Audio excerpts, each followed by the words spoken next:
Hey guys, and welcome back to another episode of Oxygen Not Included. And in this episode, it's sort of a roundup conclusion of what I'm going to do in the next upgrade, which is coming, I think, very, very soon. First of all, my apologies, guys, for. Give me one sec, guys. One sec here. Thanks. Sorry, my apologies for not actually getting to sort of the plastic production and making the traps and all that stuff that came up in the oil sort of upgrade. But as you can see here, we kind of made like a very, very, very big reservoir down over here where I could have pumped it up. But this is very, very, very hot. So the first thing I want to talk about is stuff that I'm going to do in sort of the next upgrade, which is, I think it's called automation. I think it is. Yeah. I've watched other YouTubers sort of giving sort of a brief sort of introduction to it. It looks pretty cool. I mean, I can't wait to see what the other YouTubers and other guys are doing with this automation. It's going to be so cool, I think. But first things first, I think the first thing that I'm going to do in the next game, the next series, is insulate the base with a double wall all the way around. So if I go out here, I pretty much have taken sort of all of the, I've gone sort of, if you have a look here, so if I go back to Alt S here and I have a look at my temperature gauge over here, it is going to be where the sort of sweet spot is of temperature and stuff like that. I mean, the base is heating up, and the only reason why the base is heating up here is I think the material that I'm actually mining or picking up from the hot areas are actually hot. So everything that they're picking up, the dupes are picking up, is is sort of coming through. They're putting it in over here, and it's just hot. So it heats everything up. So again, so it's gonna be. I mean, oxygen wasn't a real problem, and I got the power source, but I'll come back to that now, to that thing. So let me quickly go out of this over here again. And so, okay, so the next thing is that this all my sort of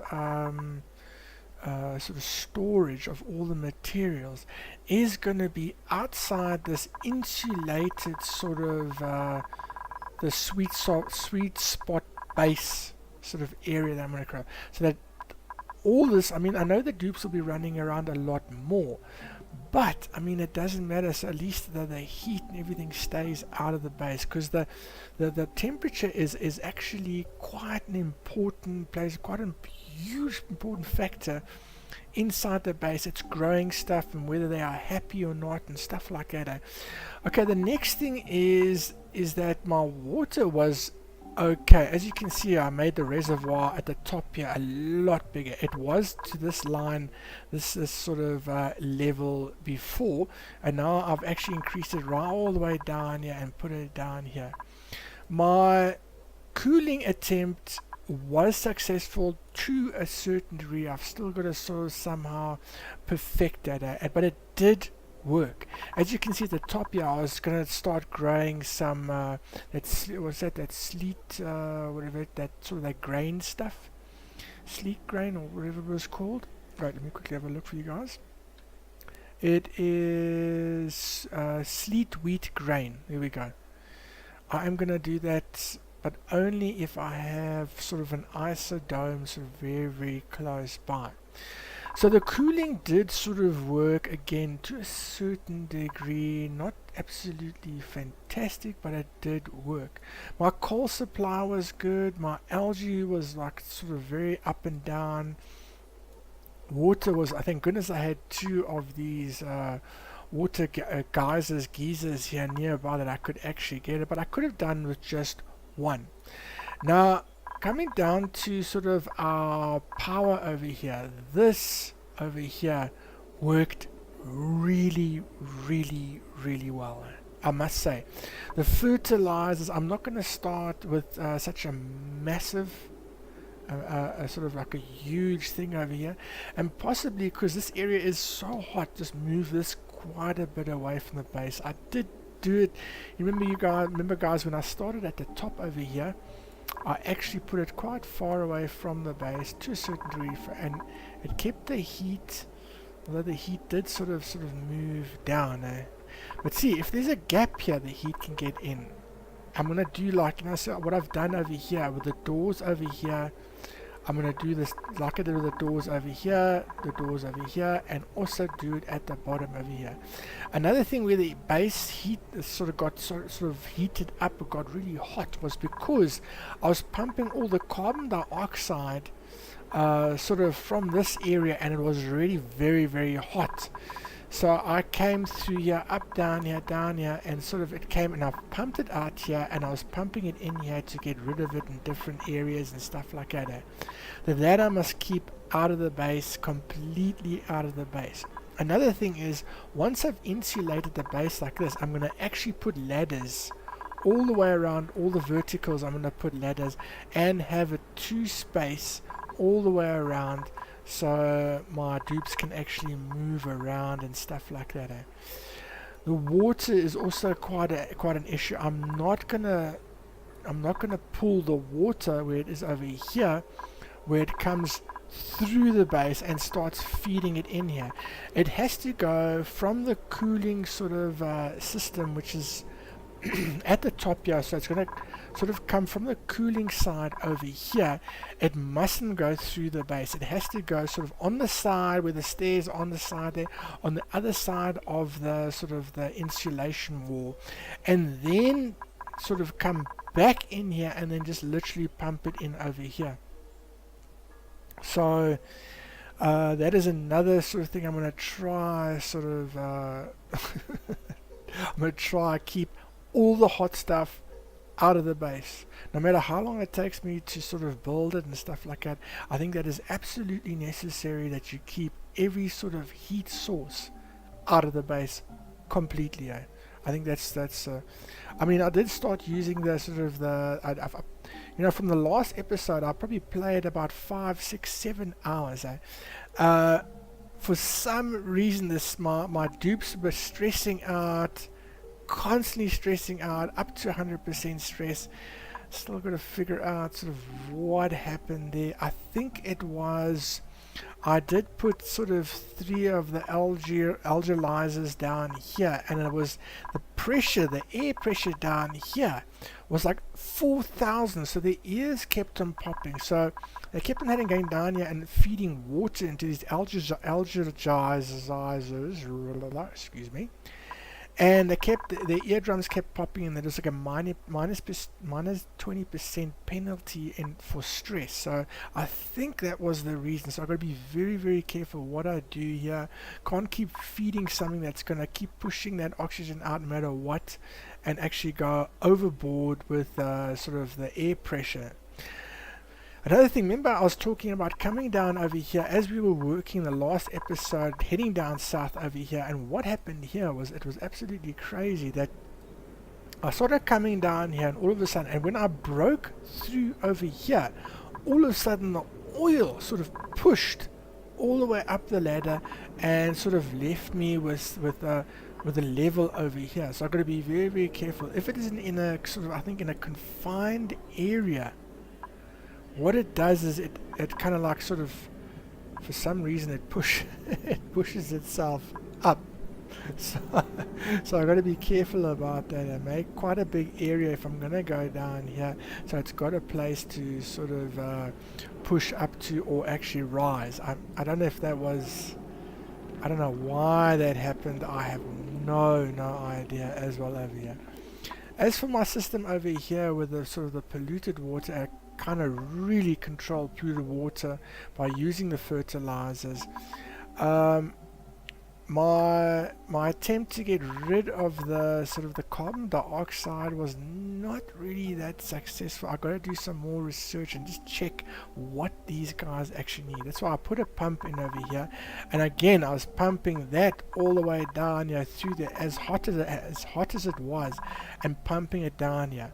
Now these guys down here, these sort of these jellyfish, the oil sort of jellyfish guys that actually live off the carbon dioxide and make sort of oil. They were eating up the carbon dioxide like you cannot believe it. So that sort of is a very good thing, that to get rid of carbon dioxide, my word, these jellyfish dudes, oh my word. Let me just see what their names are here, guys, quickly. Let's just have a look at the slicksters. There we go, the slicksters. The slicksters, my word, they love carbon dioxide. So, you know, pushing it down, and obviously carbon dioxide is sort of heavier. So if you go up to the top over here, and you'll see the levels. I don't know if you can still see the... no, the levels are gone now. So this is now all breathable oxygen up here. I don't know if it is breathable. Not 200% sure. But the carbon dioxide was sort of very much at the bottom. Then it was the chlorine, then it was the oxygen, and then it was the hydrogen on top. And those were the three layers of where the stuff settles and stuff like that. Cool. Coal was very important. What I would love to build the traps literally from the word go. So I know it is plastic, you need plastic to build the traps, but possibly couldn't the developers, please guys, can't you make sort of like a rudimentary kind of trap so we can capture the hatches? I mean, I could keep them wherever they were. They were over here, they were over here, they were over here, there was one guy up here, and I managed to get, whoops, sorry guys, and I managed to keep these two guys down over here. I have no idea where this guy went. I think maybe he somehow magically appeared down here, but this guy was up here. So maybe the thing is actually because you will start running out of materials, and I think that's why they've done this plastic thing, so that you can start building everything out of plastic once you run out of material. Very, very sort of a clever thing to do. And so maybe the once I got sort of power sorted and ready and everything to so I've got enough power, and I've sort of stabilized my food and that kind of thing, and then I can start immediately start going down and finding oil. Even if it's a small little reservoir like this, I can start producing plastic as soon as possible. I mean, it's also super hot. Everything's like super hot. Got to figure out a way to sort of kind of cool this whole area down, possibly in the middle here make a room that like sort of freezes somehow, that it radiates the heat out and sort of cools everything down over here. Very importantly, these transformers are 1000 watts, so you cannot go over that in sort of one system. So for example, I would need this over here just to run this over here, because it's sort of under 1000 watts. That's sort of very important as well. So there's a couple of things that I've learnt. And again, my apologies for not doing the plastic production and the suits and everything that came with the oil upgrade. So, I just ran out of time. I'm also doing a lot of other games. Real life has also sort of taken over as well, and so I was sort of semi-busy, not that busy, all that busy, but I did have work that came out, so I was trying to sort of juggle playing games plus editing plus rendering and trying to get everything, and then uploading the stuff as well and getting it to you guys. I love this. I absolutely love this game. It is so cool. I love it, and they're just adding more and more. I just want to see where they're going, and I think with this automation update as well, you can actually make other material, which is so cool. I love that idea. I absolutely love that idea. So if I've run out of something, I can actually produce the materials that I need. I love that. Thanks, guys. Thanks to developers. I think that's a fantastic way to go. Really cool, guys. I'm loving this game. It's Klein Productions, I think it's called. Klein Entertainment. Guys,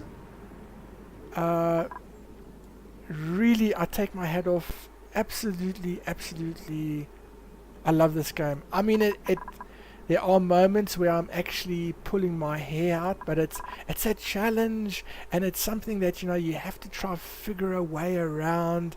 I don't really want to sort of watch other YouTubers tackling the same problems. I kind of want to sort of sort it out myself. But with this automation stuff, I think I'm definitely gonna go watch other YouTubers and other people playing it and see what they come up, because I got sort of some ideas, but you know, I just want a little bit of a, you know, if someone comes up with a fantastic idea, I'm definitely gonna copy it. Sorry for that. I mean, I'm going to use it, and I probably will give credit where credit is due. Definitely. Okay, so guys, again, this is sort of very much. It's a short episode, and it is just to do a roundup, conclusion, a summary of what's going to happen in the next series, the mistakes that I've made in this series. And what I've learned in this series, I'll definitely take over to the next series, and hopefully we'll get as far as the as far as making the plastic stuff, and also using the automized stuff, the automation stuff. Let me do it that way. Okay, cool, guys. Again, guys, thank you very much for watching this series. Guys, have an amazing day, morning, evening, night, wherever you guys are around the world. I wish you all the best. God bless. And guys, I'll definitely start another sort of season with the next update. Cool, guys. Thanks very much, and I'll see you on the next kind of oxygen not included season or series, put it that way. Cool. Alright, guys, cheers. Bye.